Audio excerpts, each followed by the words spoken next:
Hey Matrix, welcome to the next video in the physics playlist. Today we're covering question 9 of the November 2020 past paper. If you don't have the paper, there's a link in the description down below where you can download the paper and the memo. And once you have it, we can continue with the video. Okay, so this question is looking at motors and generators. Okay, so at the top here it says a simplified diagram of an electric machine has been shown below. So we've got two magnets over there, north and south. We've got a piece of wire. And then notice the battery over here and think about what component A is going to be so long. Okay, so 9.1.1 says, is the machine a DC motor or a DC generator? Okay, so notice that there's a battery over here. Okay, so the battery is supplying power. Okay, so therefore it can't be a generator because we're putting power into the system. So therefore it's a DC motor. Okay. So as I said, hint the battery. So this is then DC motor. Okay. Now for 9.1.2 says write down the energy conversion that takes place while the machine is operating. Okay, so once again, as I said, we're putting power into the system, which is then going to convert from, because it's a motor, it's converting from electrical to mechanical or kinetic energy. Okay. So this is going to be electrical to mechanical. Okay. Now, 9.1.3 says write down the name of component A in the diagram. Okay, so component over here, we can see there's a split between them. Okay, which is the reason why it's a DC motor. So due to this case, we call this a split ring or a split communicator within the motor. Okay, so we can call it a split ring or a split communicator. Okay, now 9.1.4 says in which direction will the coil shown in the diagram above rotate? Okay, so notice that this is the positive terminal, that's the negative terminal over there. We know that power flows from the positive terminal to the negative terminal, so we know that power is going to be flowing in this direction. Okay, then we also know that the magnetic field points from north to south. Okay, so using this, you can use your right hand rule in order to determine the direction of the coil. Okay, so your index finger points in the direction of north to south.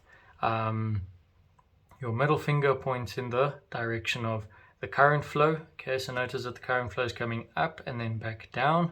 Okay, so the current is in a clockwise direction.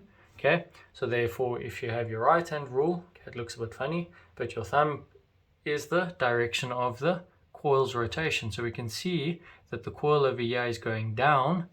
Okay, so this is going down and here it's coming up. Okay, which then puts it in an anti-clockwise rotation. Okay, the other way of thinking about it is you can use your hand flat. Okay, point all your fingers in the direction of north to south, and then when you curl your hand round, your thumb points into the page for it going down on this side, and then it will come up on that side. So we can see it's an anti-clockwise direction. Okay.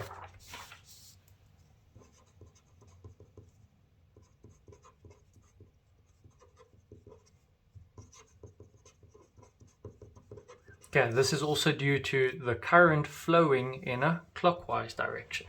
Okay, now 9.2, they've given us two values over here. They've given us 200 watts and 220 volts. Okay, so watts is power and 220 volts is our potential difference. Okay, now it says define in terms RMS voltage. Okay, you can go and check your definition sheet for that definition over there. Write it out word for word. Okay. So I'm going to then go for 9.2.2 and 9.2.3. So 9.2.2 says calculate the resistance of the device. Okay, so we have current flow, therefore there's always going to be some form of resistance. Okay, so if you look at your formula sheet, or if you remember from the section of work, energy and power, okay, you should remember the following formula. We have that power is equal to V squared all over R. Okay, now this is VRMS, okay, so don't forget about that, but the voltage they've given you here is RMS voltage. Okay, so this is the simplest way to go about doing it. You can use other formulas such as P equals IRMS times VRMS, then you calculate your current, and then from your current you calculate your resistance. Okay, but notice that your current over here is equal to VRMS over R, okay, which then gives you the V squared over R.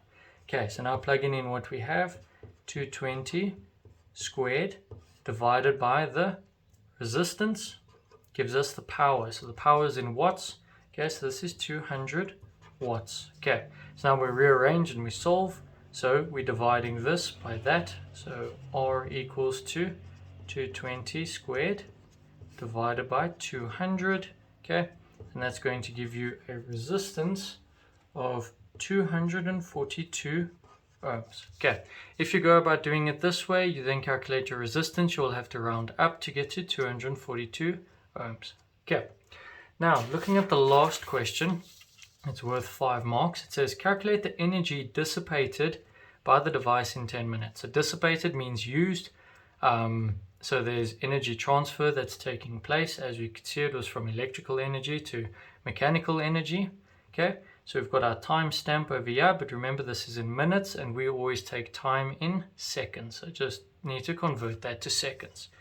Okay, so we know that power is equal to work over change in time. Okay, so we've got our time factor and we've got our work factor. Okay, also note that it states here that the device is connected to 150 volt AC source. Okay, so now here we change this to an AC source of 150 volts. Okay, the other thing that we have is we know that power, we saw from the previous question, is equal to voltage squared divided by my resistance. Okay, so VRMS. Okay, so we've got voltage, yes. We've got the time that we need, yes.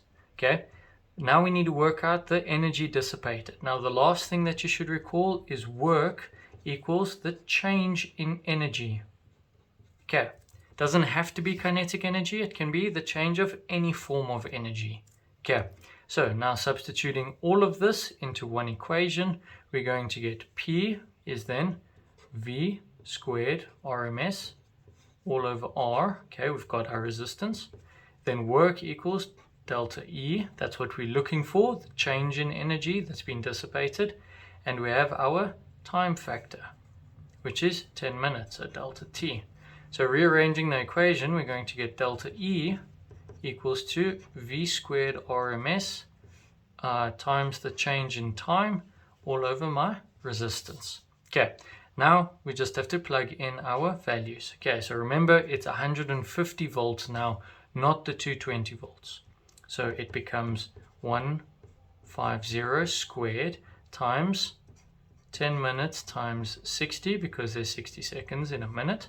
Okay, and that gets then divided by my resistance, which we calculated to be 242 ohms. Okay, so your resistance stays the same even though the voltage has changed. Okay, because of the amount of power that we're using.